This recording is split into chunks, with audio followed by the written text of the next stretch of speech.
간밤 뉴욕에서 있었던 일 쉽고 빠르게 전해드리겠습니다. 안녕하세요. 글로벌 증시와이드 진행의 오은비입니다.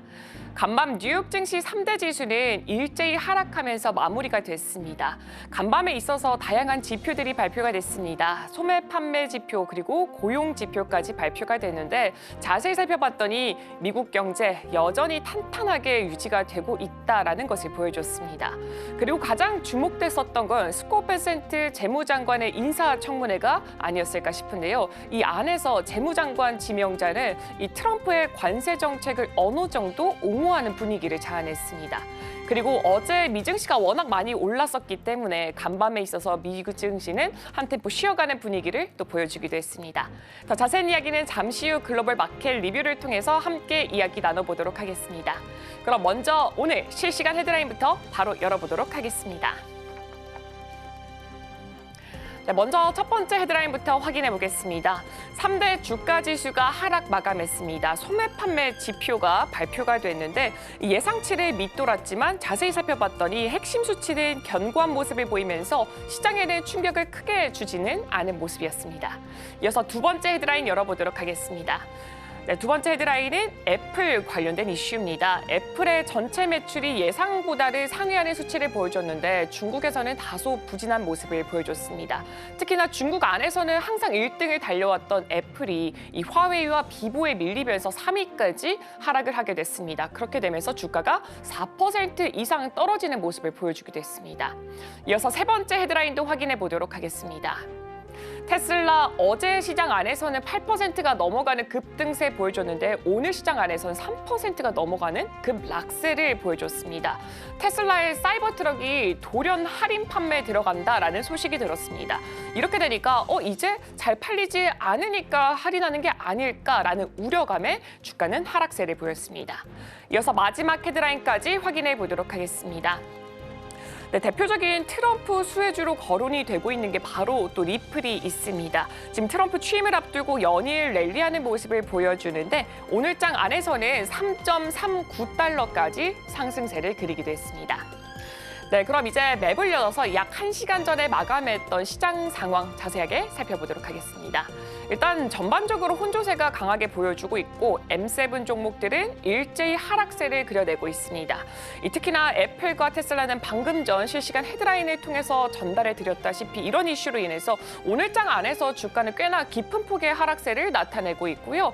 그리고 아마존 같은 경우에는 창업자가 이끄는 우주 기업이죠. 블루 오리진의 대형 재사용 로켓인 뉴글렌이 첫 발사의 소식에 성공을 했다라는 이야기가 있었음에도 불구하고 주가는 1.2% 정도 떨어졌습니다. 그리고 가장 중요한 게 지금 은행주들의 실적 발표가 아닐까 싶습니다. 어제 시장 안에서도 은행주들 강한 실적 가지고 나오게 되면서 주가가 올라가는 모습을 보여줬는데 오늘 시장 안에서는 모건 스탠리와 뱅크 오브 아메리카가 실적을 발표했음에도 불구하고 주가는 크게 이끌어가지 못하는 모습을 보여줬습니다. 이렇게 시장 전반적인 분위기 살펴봤습니다. 더 자세한 글로벌 경제 이야기 김혜연 캐스터가 준비하고 있습니다.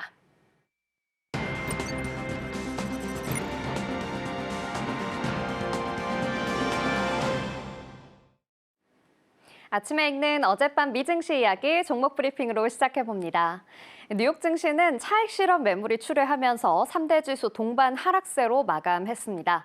나스닥은 0.89% 하락하면서 19,338포인트에 마감했습니다. S&P 500 지수도 0.21% 하락하면서 5,937포인트에 마감했고요. 다우존스 지수 0.16% 하락하면서 43,153포인트에 마감했습니다. 뉴욕 증시는 뜨거웠던 어제를 뒤로 하고 다소 시들해진 모습입니다. 하지만 전일에 이어 은행들이 호실적을 발표하면서 은행주들의 주가에도 영향을 미쳤는데요. 또 다우지수에서 큰 비중을 차지하는 유나이티드 헬스케어 그룹의 매출이 기대에 미치지 못하면서 주가는 하락했습니다. 그러면서 다우지수 역시 영향을 받았죠. 연준의 크리스토퍼 월러 이사가 CNBC에서 금리 인하를 올해 3번에서 4번도 가능하다라고 말하기도 했지만 시장에는 큰 영향을 주지 못했습니다.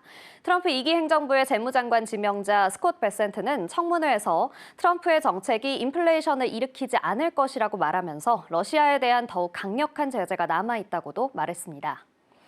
미 10년물 국채 금리는 전일에 이어 연일 하락하는 모습 보였습니다. 0.77% 하락하면서 4.617%로 마감했습니다. 필라델피아 반도체 지수 0.18% 상승해 주었습니다. 기술주들이 조금 하락하는 모습 나왔지만 반도체 지수는 상승하는 모습이었습니다. 5,163포인트 만들어냈고요.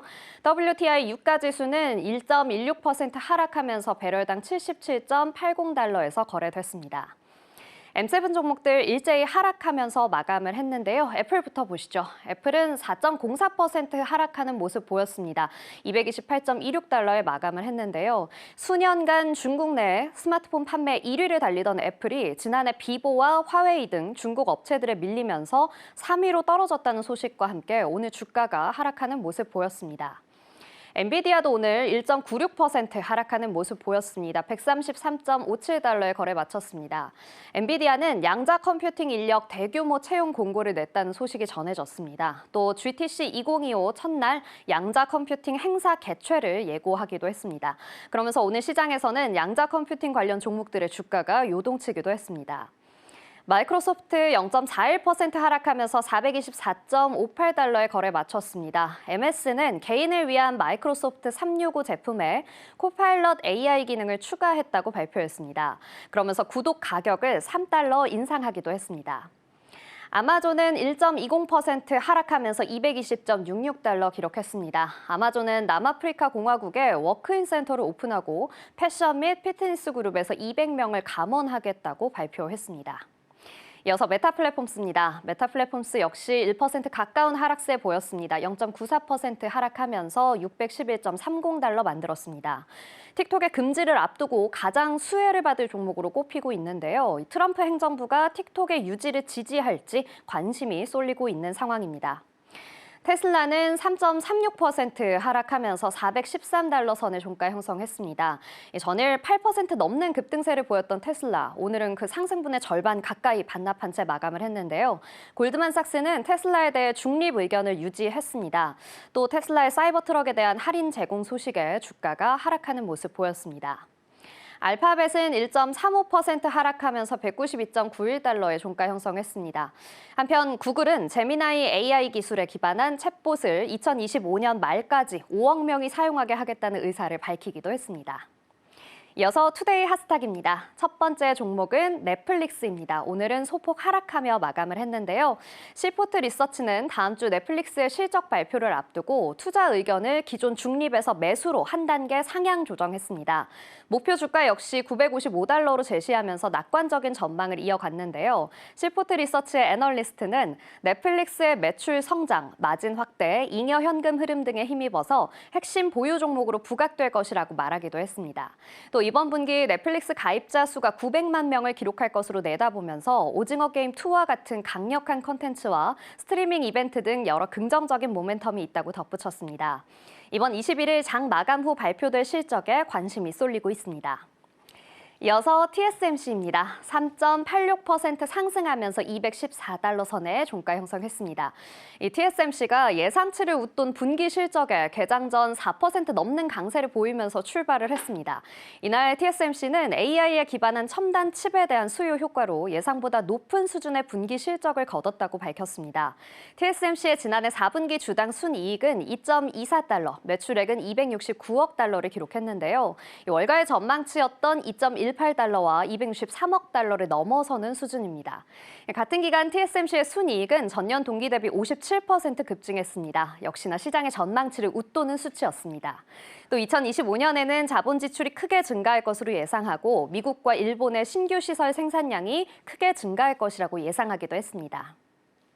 마지막으로 스피릿항공입니다. 7.61% 상승하면서 마감했습니다. 스피릿항공은 지난해 11월 파산 보호를 신청한 이후 비용 절감을 위해서 회사 전반에서 약 200명을 감원한다고 밝혔습니다. CNBC에 따르면 스피릿항공은 현재 보유 항공기 규모와 운항 수준에 맞춰서 조직을 재편하고 항공사를 최적화하기 위한 계획을 실행 중이라고 전했습니다. 항공사는 이전에도 수백 명의 조종사를 무급휴직시키고 승무원들에게 휴가를 제한하면서 비용 절감을 시도한 바 있는데요. 거기에 취약 노선을 축소하고 일부 에어버스 항공기를 매각해 현금을 확보하기도 했습니다. 스피릿항공은 이번 분기 내에 파산 절차를 마무리할 것으로 예상하고 있습니다. 지금까지 아침에 읽는 미증시 종목별 이슈였고요. 저는 잠시 후 글로벌 이슈로 돌아오겠습니다.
네, 금요일 글로벌 마켓 리뷰 본격적으로 출발해 보도록 하겠습니다. 오늘 함께 하실 분은 루크투자연구소 임순재 대표입니다. 네, 대표님 안녕하세요. 네, 안녕하십니까.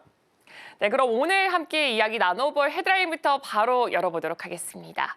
네, 오늘 헤드라인은 트럼프 취임 초읽기 미증시 방향성에 대해서 한번 이야기 나눠보도록 하겠습니다. 일단 대표님 지난주에 말씀해 주셨던 거를 제가 한번 쭉 정리를 해봤어요. 정리해봤더니 이 고용 지표와 경제 지표에 따라서 금리의 방향성이 나타나게 될 예정이고 또 기업 실적에 주목할 필요가 있다라고 말씀을 주셨습니다. 지금 물가 지수 발표됐고 시장이 안도하는 분위기를 나타내고 있고 더불어서 환율과 금리까지도 워낙 많이 올랐었잖아요. 또 진정되는 분위기를 자아내고 있습니다. 전반적으로 오늘 시장과 더불어서 다음 주 미국 시장 대표님은 어떻게 생각하고 계신가요? 네, 일단 뭐 지난주서부터 이제 계속 좀 여러 가지 경제 지표가 나왔었죠. 뭐 고용 지표가 지난 금요일 날 나왔고, 그다음에 화요일, 수요일 날 뭐 PPI, CPI 관련된 이제 지표들이 나왔습니다. 뭐 어제는 잠깐 지난밤엔 잠깐 쉬었지만 전일까지만 해도 상당히 좀 강한 그런 이제 투자 심리가 좀 나오면서 주가도 좀 강하게 움직인 그런 모습을 좀 보였다라고 보시면 될 것 같습니다. 그만큼 이제 경제 지표에 대한 그런 이제 시장에 대한 기대감을 어느 정도 충족시켰다라고 보시면 되는데요. 고용 지표 측면에서 보면 여전히 강력한 이제 고용 지표를 보이고 있다라고 보시면 될 것 같습니다. 뭐 이에 따라서 금리 인하 가능성이 뭐 상대적으로 좀 낮아졌다라고는 하지만 여전히 미국 금리가 미국의 경제가 튼튼하다라는 그런 이제 그런 반증으로 이제 이해할 수도 있다라고 보시면 될 것 같고요. 이와 더불어 인플레이션이 계속 좀 하향 안정세를 보이고 있다라는 게 투자 심리를 상당 부분 개선시키고 있다라고 보시면 될 것 같습니다. 특히 이제 이번 주에 발표된 PPI 같은 경우는 지금 뭐 시장 예상 본다라고 하게 되면 전년 대비 3.3%, 그다음에 지난달 대비 0.2% 상승을 했습니다. 뭐 시장 예상치를 하회를 했기 때문에 어떻게 보면 투자 물가가 어느 정도 좀 안정을 찾는 거 아니냐라는 기대감을 갖고 있고요. 특히 이제 시장에서 주목을 하고 있는 CPI 같은 경우도 지난 12월 달 2.9%, 전월 대비 0.4%를 기록을 했습니다. 뭐 시장 예상치와 같은 그런 수치였다라고 보시면 될 것 같고요. 그보다 이제 근원 관련된 근원 CPI가 좀 더 시장 예상치를 하회하는 그런 모습을 보였습니다. 뭐 대표적으로 CPI 같은 경우는 전년 대비 3.2%, 그다음에 전월 대비 0.2% 상승을 하면서 일단은 인플레이션 부분이 상당히 좀 안정이 되고 있는 거 아니냐라는 기대감을 갖고 있고요. 물론 이제 인플레이션 안정이라는 게 과연 연속성이 있겠느냐라는 부분은 아직도 좀 갸우뚱한 측면은 좀 있습니다. 가장 큰 게 다음 주에 이제 취임하는 트럼프 대통령의 그 경제 방향에 따라서 어떻게 움직일 것이냐라는 부분은 아직까지 시장에선 불확실성으로 작용을 한다. 있다라고 보셔도 되긴 하지만 그래도 뭐 지금 나와 있는 그런 경제 지표상으로 본다라고 하게 되면 인플레이션에 대한 우려는 상당 부분 좀 완화되고 있다라고 보시면 될 것 같고요. 특히 뭐 트럼프 정부가 이제 출범을 한다라고 하게 되면 특히 이제 관세 정책을 비롯한 여러 가지 이제 경제 정책들이 이제 발표될 걸로 예상이 되고 있는데 이런 이제 경제 정책으로 인해서 어떻게 보면 다시 이제 물가가 재상승할 수 있다라는 그런 우려는 여전히 남아 있지만 지금 뭐 인플레이션이 이렇게 안정세를 찾는다. 라고 하게 되면 뭐 트럼프 행정부의 그런 경제 공약이 나온다라고 해도 그런 그 금리 상승세를 크게 자극하지 않을 가능성도 있다라는 그런 이제 시장의 기대감도 같이 좀 나와 있다라고 보시면 될 것 같고요. 뭐 그렇기 때문에 전일 같은 경우 지금 뭐 그 10년물 기존금리가 좀 큰 폭으로 하락을 했습니다. 뭐 13bp, 그러니까 지난 15일에는 13bp 가까이 하락을 했고 전일자도 지금 소폭 하락을 하는 그런 모습을 보이는 만큼 일단 금리도 조금 안정화를 보이는 거 아닌가라는 기대감을 갖고 있고요. 뭐 지금 이제 실적이 이제 계속 지금 발표가 되고 있는데 기업 실적에 따라서 아마 조금은 더 시장 자체는 좀 유동적일 가능성은 아직 좀 남아 있다라고 보시면 될 것 같습니다. 특히 이제 은행권들이 실적이 상당 부분 좋게 나오면서 일단 증시를 끌어올리는 그런 이제 역할을 좀 한 측면이 있습니다. 뭐 그렇다라고 하게 되면 일단 뭐 지금 금융주들이 좋다. 좋은 스타트를 끊었기 때문에 여타 종목들의 실적도 그렇게 나쁘진 않을 것이다라는 시장 기대감이 여전히 남아 있다라고 보시면 될 것 같고요. 이런 이제 시장 기대감에 맞춰서 기업 실적이 이거에 부합한다라고 하게 되면 뭐 증시는 뭐 일단 지금보다는 좀 더 나은 그런 모습을 볼 수도 있다라고 생각을 하고 있습니다. 네, 이번 한 주 정말 많은 지표들이 발표가 됐습니다. PPI, CPI, 오늘도 소매 판매 지표가 발표가 됐는데 미국 경제 여전히 탄탄하게 흘러가고 있다라는 것을 보여줬습니다. 그리고 인플레이션에 대한 우려감도 조금 덜 얼어지면서 이제 국채 금리도 제가 마지막으로 확인했을 때가 4.8% 정도 됐었는데 오늘 새벽을 봤더니 4.6% 가까이 떨어졌더라고요. 그래서 이렇게 좀 안정적인 추세를 보여주고 있는 만큼 다음 주도 이렇게 실적을 기반으로 해서 긍정적으로 흘러가지 않을까라고 말씀 주셨습니다. 그렇다면 실적 얘기를 하자면 또 어제 오늘의 가장 큰 이벤트 중에 하나가 은행주들의 실적이 아닐까 싶습니다. 은행주들의 실적을 주목하라고 말씀을 주셨었는데 간밤 발표됐던 게 이제 뱅크 오브 아메리카랑 모건 스탠리의 실적이 발표가 됐는데 굉장히 잘 나왔더라고요. 근데 통상적으로 봤을 때 이 은행주들의 실적을 보면은 미국의 경제라던가 이 소비자들의 동향을 확인하기가 쉽다라고 해서 그렇게 되면 잘 나왔기 때문에 그렇다면 기업들의 실적도 잘 나오지 않을까라는 기대감이 있을 수밖에 없을 것 같습니다. 아무래도 지금 대형 은행주들 다 잘 나왔으니까 그렇다면 이번에 기업들의 실적들까지 잘 나올 수 있을 거다라고 기대해 볼 수가 있을까요? 일단은 뭐 아주 직접적인 연관관계는 없지만 어느 정도 금융주들이 실적이 좋다라고 하게 되면 전반적으로 기업 실적이 나쁘진 않을 것이다라는 그런 이제 시장의 이제 예측을 보시면 될 것 같습니다. 뭐 과거 전례도 그랬었기 때문에 아마 이번에도 비슷하지 않을까 싶고요. 일단 주요 금융사들의 4분기 실적이 큰 폭으로 개선되고 있는 그런 모습을 보이고 있습니다. 뭐 대표적으로 뭐 JP 모건 같은 경우에는 전년 대비 영업이익이 그러니까 순이익이 140억 달러로 해서 전년 대비 50% 증가하는 그런 모습을 보이고 있습니다. 특히 그리고 이제 웰스파고 같은 경우도 순이익이 47% 증가한 51억 달러. 그다음에 골드만삭스는 100% 넘는 증가세를 보이면서 41억 달러를 기록을 했습니다. 이렇게 이제 금융주들이 실적이 좋은 이유는 뭐 가장 큰 이유가 이제 트럼프 랠리에서 촉발된 금융시장이 좋았었던 이유가 가장 크다라고 보시면 될 것 같습니다. 그만큼 이제 금융시장이 좋아졌다, 그러니까 특히 증시가 좋아졌다라고 하게 되면 이런 금융주 같은 경우는 증권과 관련된 각종 수수료들이 많이 있습니다. 뭐 IB나 아니면 자산관리 수수료들이 큰 폭으로 증가세를 보이고 있기 때문에 그런 이제 수수료 증가로 인해서 실적 부분이 상당히 좀 개선이 됐다라고 보시면 될 것 같고요. 뭐 특히 이제 미국에서 이제 경제가 계속 호황세를 이어가고 있는 그런 상황이기 때문에 그거에 따른 뭐 대출에 대한 부분도 상당히 큰 영향을 미쳤다라고 보시면 될 것 같고요. 여기에 덧붙여서 지금 미국의 기준금리가 뭐 하락은 하고는 있지만 추가적으로 하락은 하지 않는 그런 모습을 보이고 있습니다. 특히 금융주 같은 경우는 금리가 높은 수준에 있다라고 하게 되면 그만큼 이제 예대 마진이 커질 수밖에 없는 거고요. 그렇다라고 하게 되면 실적 개선, 호실적을 보일 수밖에 없다라고 보시면 될 것 같습니다. 일단 금융주 지난 밤에도 모건 스탠리가 하고 BOA가 이제 이런 실적을 발표를 하면서 또 특히 이제 모건 스탠리 같은 경우는 6% 넘는 그런 이제 상승세를 보였습니다. 그만큼 이제 금융주들이 이런 좋은 실적을 바탕으로 주가가 상승세를 보이고 있고요. 이런 게 다우 지수를 상대적으로 강력하게 만들고 있는 주요 원인이다라고 보시면 될 것 같습니다. 특히 미국 내의 지금 경제 상황이 계속 좋은 그런 상황이 이어지고 있기 때문에 이런 상황을 보인다라고 하게 되면 아마 은행들의 실적 호조세는 좀 더 이어질 가능성 충분히 있다라고 좀 생각을 하고 있고요.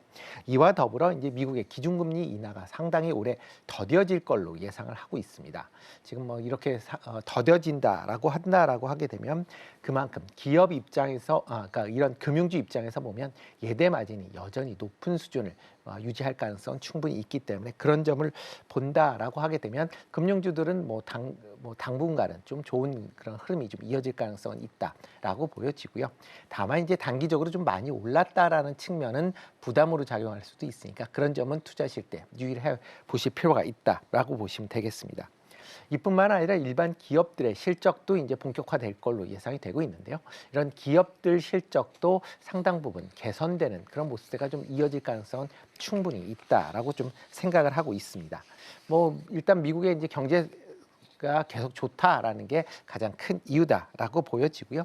이렇게 미국 경제가 좋아지면 그만큼 기업들의 실적도 같이 좋아질 수밖에 없다라고 보시면 될 것 같습니다. 이와 더불어 이런 미국 기업들의 올해 실적도 비교적 나쁘지 않을 것이다라는 기대감을 갖고 있는데요. 미국 경제 성장이 계속 이어진다라는 부분이고요. 이와 더불어 트럼프의 관세 정책으로 인해서 대기업들이 미국 내에 이제 다시 제조업 생산 시설을 이제 만드는 리쇼어링이 이제 발생할 가능성이 상당히 커졌다라고 보시면 될 것 같습니다. 그렇다라고 하게 되면 외국 기업들 아니면 미국 기업들의 미국 내에 이런 생산 시설 건설이 그러니까 확대가 된다라고 하게 되면 여기에 납품하고 있는 미국의 중소형 관련주들도 상대적인 수혜를 입을 가능성은 좀 있다라고 보시면 될 것 같습니다. 실질적으로 최근에 주가가 흐름을 본다라고 하게 되면 중소형주로 구성되어 있는 러셀 2000의 수익률이 상대적으로 좋은 그런 모습을 이어가고 있습니다.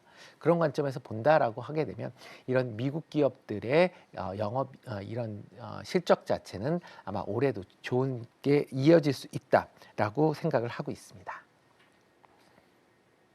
네, 은행주들의 실적이 잘 나왔던 이유 살펴봤더니 역시나 이 트럼프 랠리를 꼽아볼 수 있을 것 같습니다.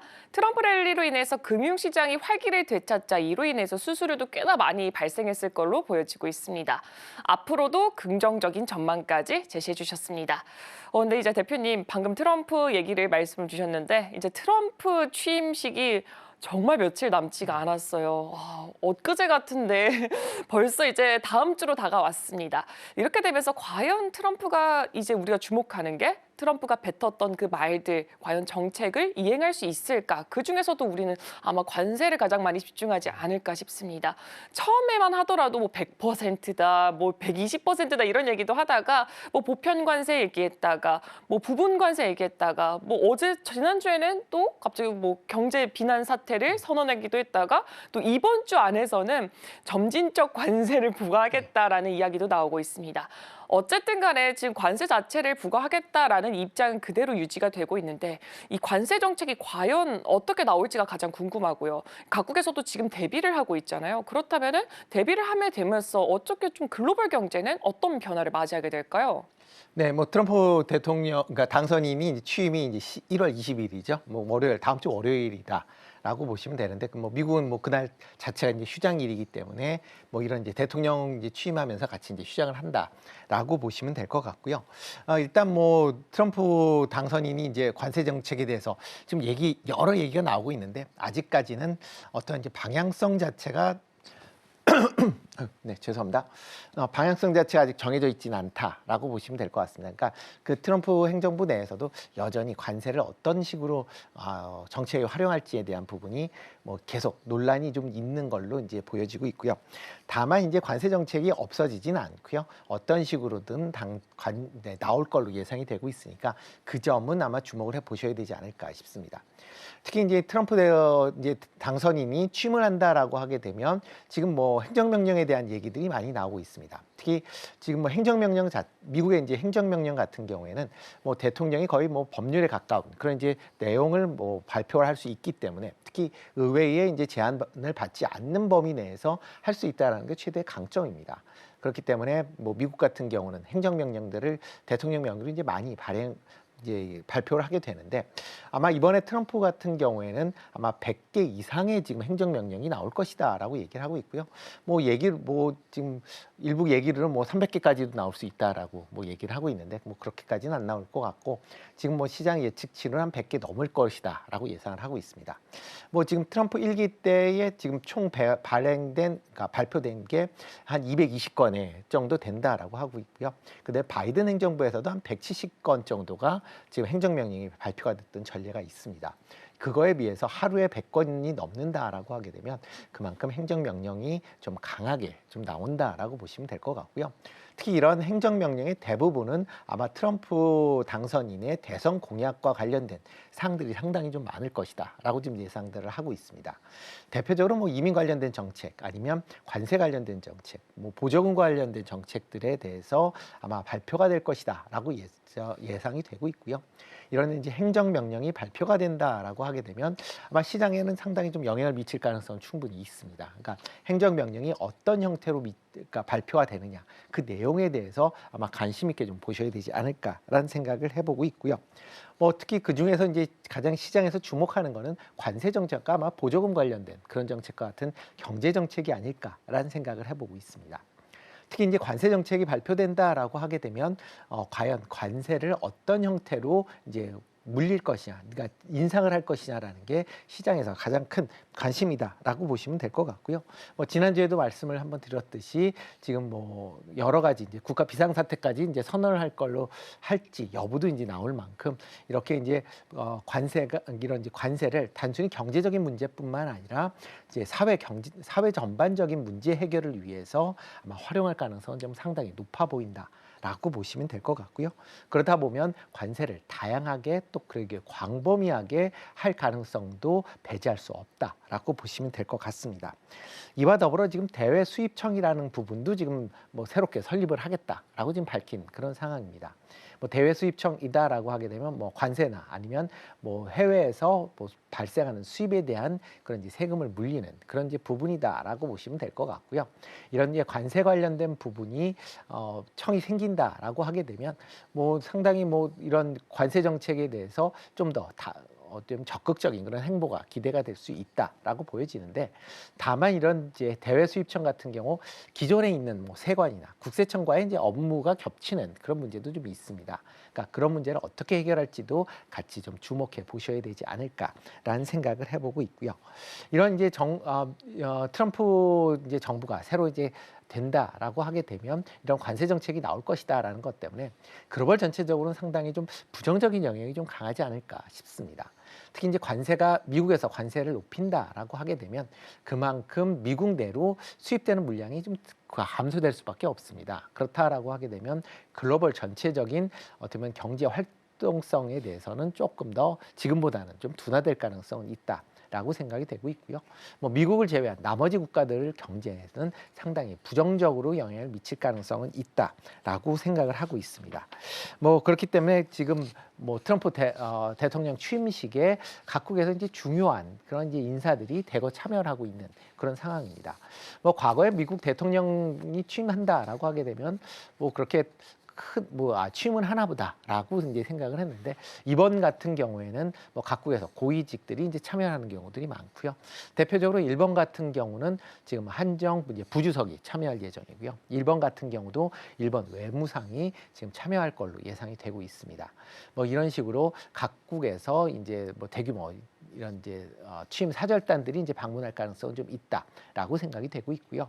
뭐 일단 각 기업들도 지금 트럼프 행정부 트럼프 정부의 이제 출범을 앞두고 관련된 이제 기부금들을 많이 지금 내놓고 있는 그런 상황입니다. 미국 같은 경우 지금 뭐 취임식이 뭐 20일 하루다라고 생각을 하시는데 그 앞뒤로 해서 3일 동안 취임식 행사가 있습니다. 그렇기 때문에 뭐 이런 취임 관련된 부분, 직접적인 관련된 부분은 정부 재정으로 이용을 하지만 나머지 여러 기타 행사들은 기부금으로 이제 이런 이제 행사를 진행하고 있기 때문에 각 기업들이 이런 이제 행사에 뭐 대규모 기부금들을 지금 납부하고 있는 그런 상황이다라고 보시면 될 것 같고요. 뭐 이런 이제 그 트럼프 정부들의 여러 가지 뭐 나중에 이제 행동들이 이제 나온다라고 하게 되면 그만큼 이제 각국 정부에서 그거에 대응하기 위한 여러 가지 이제 정책들이 나오는데 아마 쉽지는 않을 걸로 예상이 되고 있습니다. 그렇지만 이제 기본적인 이제 그 뭐 모토 같은 경우를 본다라고 하게 되면 뭐 상대적으로 자기네 각국의 이제 수입 관세가 높아진다라고 하게 되면 미국 제품에 대한 수입 관세를 높일 수 있다. 라는 게 이제 원론적인 그런 이제 답변이다라고 보시면 될 것 같고, 만약 그렇다라고 하게 되면 아마 미국 기업들도 일정 부분은 좀 타격을 입을 가능성은 좀 있습니다. 지금 뭐 지난밤에 애플이 뭐 큰 폭으로 하락세를 보였는데 그중 이유 중에 하나는 중국에서의 판매량 감소거든요. 만약 중국에 대한 그런 이제 관세가 높아진다라고 하게 되면 아마 중국 정부에서도 미국 제품에 대해서 관세를 올릴 가능성은 있다. 그렇게 되면 뭐 지금 뭐 애플이나 테슬라와 같이 중국 시장의 매출 비중이 일정 부분 좀 많은 그런 기업들 같은 경우는 단기적으로 조금 영향을 받을 가능성도 있다라고 보시면 될 것 같습니다. 네, 트럼프 관세 정책은 무조건 시행될 것으로 보여지고 있습니다. 일단 취임식 자체가 1월 20일, 당장 다음 주 정말 며칠 남지가 않았습니다. 과연 어떻게 방향성을 제시해질지 한번 주목해 보시면 좋을 것 같고요. 여기서 가장 중요한 게 미국에서 해외로 수출하는 기업들까지도 타격을 받을 수 있다라는 점입니다. 특히나 이 중국에서 영향력이 있는 테슬라라던가 애플 같은 경우에는 중국에서 역으로 또 관세를 부과할 수 있다라는 점도 주목해 보시면 좋을 것 같습니다. 네, 그럼 이제 또 중요했던 게 밤에 또 일어났던 이야기 중 하나가 또 뭐 금리 관련된 이야기였습니다.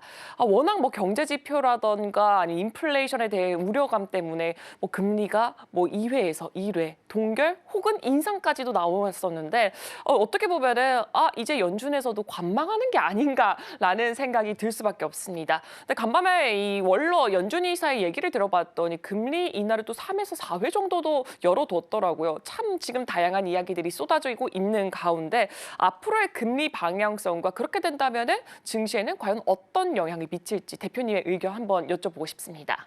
네, 뭐 1월달 FOMC 회의가 이제 1월 29일, 그러니까 저희 이제 설 연휴 때 이제 한다라고 보시면 될 것 같고요.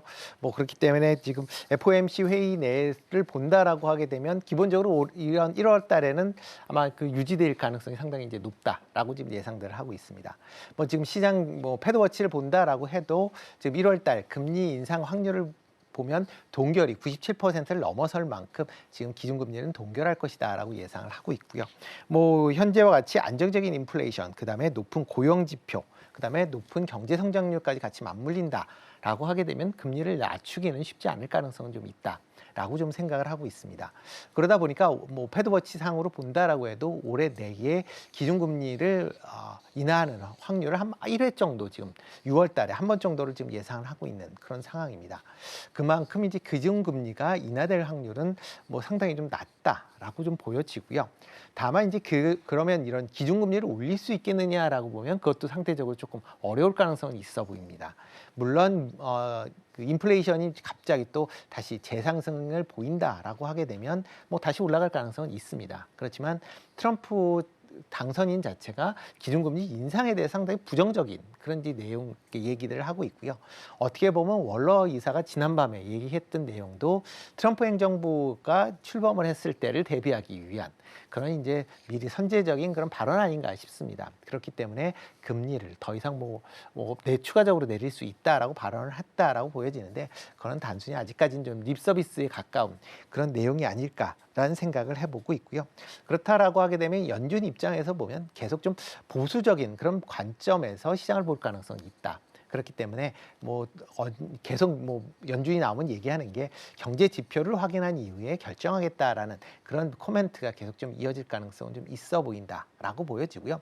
특히 트럼프 행정부의 여러 정책들이 나온다라고 하게 되면 이 정책들이 지금 기존에 했었던 정책과는 다른 정책들입니다. 그렇기 때문에 전례가 없는 정책이기 때문에 어떠한 결과를 볼지 아직 알 수가 없다라고 보시면 될 것 같고요. 이렇게 알 수가 없는 정책이 실행이 된다라고 하게 되면 이런 경제에 어떤 파급을 보일지 그거는 조금 시차를 두고 관찰을 해야 된다라고 보시면 될 것 같고요. 그런 관점에서 보면 당분간은 연준 입장에서도 이런 경제 정책이 어떠한 결과를 나타낼지를 확인한 이후에 아마 움직일 가능성은 있다라고 생각이 되고 있습니다. 그러면 아마 상반기 내에는 금리 인하는 조금 어려울 가능성은 좀 있다라고 생각이 되고 있고요. 이런 관점에서 보면 미국 증시는 아마 금리 상황이 그렇게 녹록치 않은 상황이기 때문에 일단 지금 상황에서는 어느 정도 횡보하는 그런 이제 장세가 좀 이어질 가능성은 좀 있다라고 생각이 되고 있고요. 과거 이제 트럼프 1기에서도 취임한 이후에 한 9개월 정도가 옆으로 횡보하는 그런 이제 모습을 보였습니다. 아마 이번에도 이런 횡보 기간은 조금 있을 걸로 예상이 되고 있고요. 특히 이제 이런 이제 횡보를 할 때 주목해서 보셔야 될 게 다음 주에 취임한 이후에 행정명령을 발표할 때 어떤 행정명령이 발표되는지 그런 부분에 대해서 좀 더 주목해 보셔야 될 걸로 보여지고요. 특히 이제 이번 주서부터 시작되는 기업의 4분기 실적들이 계속 이제 발표가 될 건데 과연 이제 실적과 그다음에 다음 분기에 대한 회사 가이던스가 어떻게 나올지에 대한 부분도 같이 주목해 보셔야 되지 않을까 싶습니다. 네, 연준에서는 이제 경제 지표 과연 어떻게 나올까 이 부분도 주목하고 있고 바뀌는 정권이 과연 어떤 정책을 펼칠까도 주목하고 있습니다. 이제 우리는 과연 그때그때 어떤 결과를 가지고 나오는지 그리고 기업들의 실적 잘 찍히는지 이 부분을 확인할 필요가 있을 것 같습니다. 네, 지금까지 루크투자연구소 임순재 대표와 함께했습니다. 네, 대표님 오늘도 말씀 고맙습니다. 네, 고맙습니다.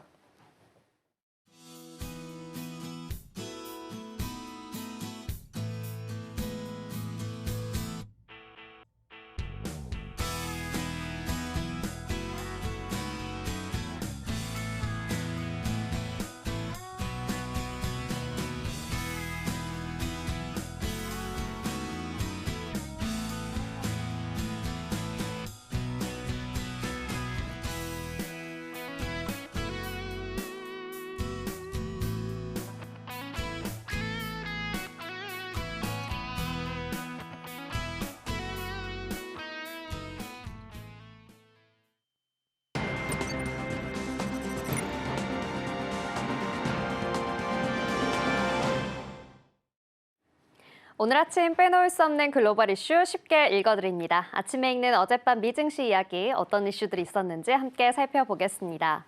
첫 번째 소식입니다. 미국의 월간 소매 판매 지표는 전체 소비 중 상품 판매 실적을 주로 집계하는 속보치 통계로 미국 경제의 소비 변화를 가늠할 수 있는 지표로 여겨지고 있죠. 12월 소매 판매 지표가 발표됐습니다. 미 상무부는 현재 시간 16일 지난해 12월 미국의 소매 판매가 7,292억 달러로 전월 대비 0.4% 증가했다고 밝혔습니다. 이는 전월 대비 0.5% 증가를 예상한 전문가 전망을 밑돈 수치인데요. 다만 작년 11월 소매 판매 증가율이 기존 발표된 0.7%에서 0.8%로 상향 조정된 기저효과를 고려하면 12월 소매 판매는 전망에서 크게 벗어나지 않은 수준으로 분석되고 있습니다. 또 지난주 실업수당 청구 건수도 발표됐는데요. 미 노동부가 발표한 지난 1월 5일에서 11일 신규 실업수당 청구 건수는 21만 7천 건으로 한 주 전보다 14,000건 증가했습니다. 2주 이상 실업수당을 신청한 계속 실업수당 청구 건수는 작년 12월 29일부터 올해 1월 4일까지 주간 185만 9천 건으로 직전 주보다 18,000건 줄었습니다. 21만 건대에 머무는 주간 신규 실업수당 청구 건수는 미국의 노동시장이 견조한 모습을 이어가고 있음을 시사합니다. 연준의 금리 인하 속도가 늦어질 예정인 가운데 월가는 고용시장에 주목하고 있습니다. 다음 소식입니다. 작년에 미국에서 순수 전기 자동차와 하이브리드 모델의 판매량이 처음으로 신차 판매량이 20%를 달성했습니다. 이는 친환경 차량에 있어 획기적인 성과이지만 예상했던 것보다는 느린 속도입니다. 자동차 데이터 회사인 모터 인텔리전스에 따르면 작년 320만 대 이상의 전기 차량이 판매됐으며 하이브리드 차량은 190만 대, 순수 전기 모델은 130만 대였습니다. 데이터에 따르면 가솔린이나 디젤, 내연기관에 탑재한 전통적인 차량이 여전히 판매량의 대부분을 차지했지만 79.8%로 감소하여 자동차 역사상 처음으로 80% 미만으로 떨어졌습니다. 전기차 판매에서는 테슬라가 여전히 우위를 점하고 있지만 연간 매출이 감소하고 시장 점유율이 2023년 55%에서 약 49%로 떨어졌다고 추정했습니다. 뒤를 이어서 현대차와 제너럴모터스, 포드자동차 등이 높은 점유율을 기록했습니다. 미국의 치열한 전기차 시장에서 68개 전기차 모델 중 24개 모델은 전년 대비 판매량이 증가했고 17개 모델은 시장에 출시된 신제품이었으며 27개 모델은 판매량이 감소했습니다. 올해는 전기차와 하이브리드 자동차의 판매 실적이 트럼프 행정부의 조치에 따라 달라질 수 있기 때문에 불확실성이 더 커지고 있습니다. 다음 소식입니다. 도널드 트럼프 대통령 당선인의 취임식을 앞두고 투자자들의 관심은 더 작고 위험도가 높은 코인으로 이동하면서 암호화폐가 급등했습니다. 코인매트릭스에 따르면 라이트코인은 17% 이상 상승하며 가장 큰 폭으로 상승했습니다. 코인데스크 20 지수는 5% 가까이 상승했습니다. 한편 비트코인은 이번 주 이틀간 약 7%의 랠리를 펼친 후 10만 달러 근처에서 소폭 상승하기도 했습니다. 이더리움은 4%가량 하락했습니다. 또 리플은 전일의 급등세에 이어 현재도 7% 넘게 상승해 거래 중입니다. 전문가들은 새로운 친암호화폐 행정부가 들어설 준비를 하면서 암호화폐라는 배를 끌어올릴 상승 조류이며 알트코인은 이로 인해 초기 수익을 보고 있다고 말했습니다. 코인베이스와 로빈후드도 각각 약 2%가량 상승 흐름을 보였고 마이크로스트래티지도 소폭 상승했습니다. 트럼프는 선거운동 기간 동안 취임 후 100일 이내에 암호화폐 자문위원회를 설치하고 임기 동안 증권거래위원회 위원장 게리 갠슬러를 교체하겠다고 약속했습니다. 또 미국산 비트코인 채굴을 장려하고 전략적 국가 비트코인 비축을 시작하기 위해 유리한 규제를 확립하겠다고 약속하기도 했습니다. 다음 소식입니다. 바이든 행정부는 목요일에 미국 정부의 제품을 판매하는 기업에 새로운 기준을 적용하고 소프트웨어 공급 업체에 더 많은 정보 공개를 요구하는 사이버 보안에 대한 행정명령을 발표했습니다. 백악관은 미국의 디지털 기반을 강화하기 위한 새로운 규정을 도입하는 것을 고려하고 있다고 사이버 보안 및 신기술 담당부 국가안보보좌관인 앤 노이버거가 기자회견에서 밝혔습니다. 최근 몇 년 동안 사이버 공격으로 인해 연방기관과 회사 내에서는 혼란이 가중되고 있는데요. 의료 시스템을 운영하는 기업이 랜섬웨어 공격을 당하거나 마이크로소프트도 2023년에 중국으로부터 정부 관리자들의 이메일 계정을 해킹당했다고 밝히기도 했습니다. 지난주 백악관은 소비자가 인터넷 연결 기기를 검증할 수 있도록 하기 위해 미국 사이버 트러스트 마크 라벨을 발표했습니다. 행정명령에 따르면 미 정부는 2027년부터 라벨이 부착된 제품만 구매할 것이라고 명시했습니다. 하지만 도널드 트럼프 차기 행정부가 이런 명령을 지지할지는 불분명한 상황입니다. 지금까지 아침에 읽는 미증시 글로벌 이슈였습니다.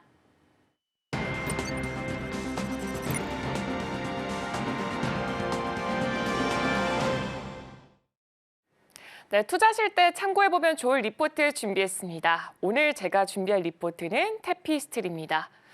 네, 일단 테피스트리 하면은 다소 낯설게 느껴지시는 분들이 많으실 겁니다. 근데 지금 여기 상단에 보이면 코치라는 브랜드 명을 본다면 이게 뭔지 어느 정도 감이 오실 것 같습니다. 바로 이 패션 기업입니다. 일단 먼저 주가 추이부터 살펴보도록 하겠습니다. 그동안은 어느 정도 이 박스권 내에서 횡보하는 분위기를 자아내다가 어느 시점을 기점으로 아주 급격한 우상향 곡선을 그려내고 있습니다. 자세하게 살펴보도록 하겠습니다. 먼저 테피스트리는 일단 글로벌 패션 브랜드사입니다. 주요 브랜드별 연간 매출 비중으로 따져봤을 때 가장 많은 파이를 차지하는 게 바로 이 코치입니다. 그 다음으로는 케이트 스페이드가 20% 정도 차지하고 있고요. 스튜어트 와이츠먼이 한 4% 정도로 아무래도 실적을 끌고 가는 것은 이 코치라는 브랜드로 보여지고 있습니다. 주로 여성의 핸드백이라던가 의류 혹은 액세서리 같은 그렇게 잡다한 여성 관련된 품목들이 많이 자리하고 있습니다. 최근에는 레트로라던가 이렇게 Y2K 트렌드가 열풍하고 있는데 Y2K가 과연 뭔가 살펴봤더니 지금 이렇게 사진에 보시다시피 이런 패션들을 Y2K 패션이라고 합니다. 약간 90년대부터 2000년대 초반에 이 패션 트렌드를 따라가는 게 Y2K인데 이렇게 되면서 이 코치가 젊은 소비층 사이에서 인기를 굉장히 많이 얻고 있습니다. 왜냐하면 코치는 실제로도 1990년대부터 2000년대 사이에 그때 젊은 층에게 인기를 얻었었던 브랜드였기 때문에 지금 이 Y2K로 회귀가 되면서 다시금 주목을 받고 있습니다. 이렇게 되면서 최근에 북미 지역에서 수익성이 꽤나 크게 개선되는 모습을 보여줬고요. 해외 매출까지 증가했습니다. 한마디로 북미를 제외하고도 아시아라던가 유럽권에서도 판매가 굉장히 크게 증가를 했습니다. 실적 성장이 가시화가 되면서 기대감까지 함께 상승하고 있습니다. 지금 제가 Y2K 관련된 사진들을 조금 더 가지고 왔는데 대부분 사진들 안에 코치 제품들이 들어가 있습니다. 이것도 코치 거고 지금 하단에 있는 것도 코치 겁니다. 조금 더 자세하게 살펴보자면 최근에 있어서는 뭐 엄마 가방이다라는 인식이 굉장히 많더라고요. 해외에서 구글링을 해봤더니 엄마 가방이 코치다라는 이야기가 많았었는데 최근에는 이제 글로벌 MZ템으로 불리고 있습니다. 특히나 이렇게 인기를 끌고 갈 수 있었던 게 지금 옆에 사진에 보이는 태비백이라는 건데요. 이 70년대 컬렉션을 재해석하면서 글로벌 MZ템에게는 좀 이템으로 지금 분류가 되고 있습니다. 특히나 지금 앰버서더를 기용하는 면에 있어서 굉장히 핫한 인물들을 기용하고 있습니다. 엘르 패닝이라던가 나자 등 힙한 인물들을 기용을 하게 되면서 MZ들 사이에서 인지도를 더욱더 쌓아가는 모습을 보여주고 있습니다. 그리고 최근에 분기 매출부터 살펴보도록 하겠습니다. 11억 달러 정도 나왔는데 2% 증가한 수치를 보여주고 있습니다. 지역별 매출 비중을 봤을 때도 북미가 60% 절반 이상 대부분을 차지하고 있고요. 그 다음이 중국이고 기타 아시아가 15% 정도 차지하고 있습니다. 기타 아시아로 예를 들자면 우리나라라던가 일본 같은 그런 아시아권을 얘기하고 있습니다. 북미 같은 경우에는 일단은 전체 매출 자체는 소폭 감소한 것으로 보여지고 있습니다. 근데 어떻게 매출이 잘 나왔을까 살펴봤더니 가격을 인상을 했고요. 정상가 판매율이 상승됐습니다. 한마디로 할인해서 판매하는 것보다 그 정상가로 판매되는 제품들의 판매율이 훨씬 더 많이 늘어났다라는 겁니다. 그리고 평균 판매 단가가 인상이 되면서 수익성 자체가 전반적으로 개선이 됐습니다. 지난 몇 년간 엄격한 재고 관리를 통해서 스큐를 축소했습니다. 스큐 같은 경우에는 어떤 제품의 최소 수량 단위입니다. 한마디로 쓸데없는 제품들을 많이 늘리기보다는 최소로 그 주문량을 맞춰냈다라는 겁니다. 그리고 젊은 연령층과 소비 트렌드에 맞춰서 신규 라인업을 계속해서 찍어내고 있는 모습을 보여주고 있고요. 장기적인 성장을 위해서 할인과 프로모션을 줄이는 대신에 그렇게 남는 비용들로 브랜드 마케팅에 지출했습니다. 한마디로 브랜드의 장기적 성장력에 투자를 하는 모습을 보여주고 있습니다. 25년도도 비슷할 예정입니다. 연간 매출은 1에서 2% 성장 정도로 그칠 것으로 보여지는데 평균 판매가 꾸준히 증가할 것으로 예상되고 있습니다. 수익성이 개선될 전망이라는 거죠. 또 북미에서는 수익성 개선 과정에서 매출 성장이 좀 제한적으로 움직이는 모습을 보여줄 테지만 그 외로 유럽과 아시아권에서 이제 매출의 성장을 견인해가는 것으로 보여지고 있습니다. 영업이익률은 0.5%포인트 이상 개선될 예정이고요. 상반기에는 정산가로 판매되는 제품들의 판매율이 확대가 될 예정이고 또 하반기로 봤을 때는 이렇게 매출이 증가가 되면서 레버리지 효과까지 끌어올릴 수가 있습니다. 그렇게 되면서 수익성이 점점 더 증대가 될 것이다 라면서 긍정적인 전망이 보여지고 있습니다. 글로벌 의류 시장의 환경은 지금 현재는 좀 비우호적으로 다가오고 있습니다. 그러나 실적 성장의 이유는 이 Y2K 트렌드 오직 이 키워드 하나 덕분이라고 보여지고 있어서 이 매크로 상황보다는 바이럴이라든가 이 소비 트렌드에 집중하는 모습을 보여주고 있습니다. 그렇기 때문에 지금은 이 흐름에 맞춰서 가고 있기 때문에 테피스트리가 이 우호적이지 않은 환경 속에서도 수익을 잘 내고 있고 주가가 우상향하는 모습을 보여주고 있습니다. 최근 주가는 많이 상승을 했는데 아직까지 밸류 부담은 꽤나 크지 않은 상태로 보여지고 있습니다. 회계연도 25년 시장 컨센 기준으로 봤을 때도 PER이 약 14배 정도 선에서 거래가 되고 있는데 일단 미국의 의류 브랜드사의 피어는 대체적으로 PER이 20배 이상 올라가는 것을 볼 수가 있습니다. 비교할 항목으로 보자면 나이키라던가 룰루레몬, 랄프로렌 정도로 예를 들 수가 있을 것 같은데 PER이 20배를 훨씬 더 웃도는 수치를 보여주고 있는 만큼 아직까지는 이게 좀 부담이 되지는 않은 수치의 위치에 있다라고 보여지고 있습니다. 특히나 그렇기 때문에 주가 업사이드는 충분히 기대가 가능하다. 왜냐하면 평균적으로 20배 이상이기 때문에 앞으로는 6배 이상 정도는 당연히 올라가지 않을까라는 기대감이 있기 때문에 제가 그래서 한번 오늘은 테피스트리 리포트를 한번 준비해봤습니다. 투자하실 때 참고해보시면 좋을 것 같습니다. 그럼 화면을 통해서 주요 경제 일정도 함께 살펴보도록 하겠습니다.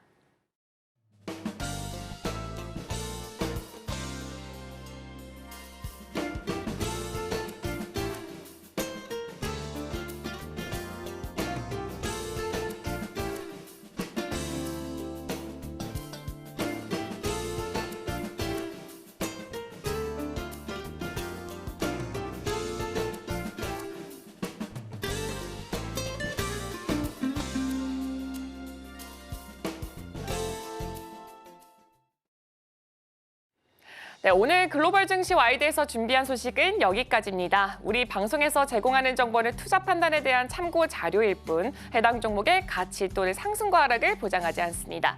저는 잠시 후 출발 증시 와이드로 돌아오도록 하겠습니다. 오늘도 시청해 주셔서 정말 고맙습니다.